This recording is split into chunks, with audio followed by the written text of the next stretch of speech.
Hello everyone, কেমন আছো তোমরা? আশা করছি সকলে অনেক ভালো আছো এবং সুস্থ আছো।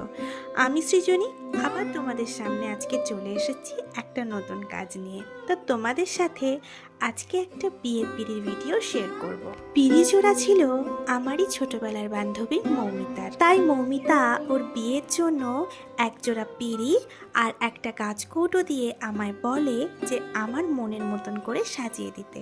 আজকে যে পিঁড়ির ভিডিওটা তোমাদের সাথে শেয়ার করছি, এই পিঁড়ির ডিজাইনটা ও আমায় একটা ছবি পাঠায় আর বলে সেম করে দিতে। তাই আমিও আর দেরি না করে বসে পড়েছি ওর বিয়ের পিঁড়ি জোড়া আর কাঁচকৌটোটাকে সুন্দর করে সাজিয়ে তোলার জন্য। পিঁড়ির ডিজাইনটা কেমন হলো তোমরা কিন্তু অবশ্যই কমেন্ট করে জানিও, আর ডিজাইনটা যদি ভালো লাগে তাহলে অবশ্যই একটা লাইক করে দিও। আজ তাহলে এটুকুই থাক, খুব তাড়াতাড়ি দেখা হচ্ছে নেক্সট পিঁড়ির ভিডিও নিয়ে।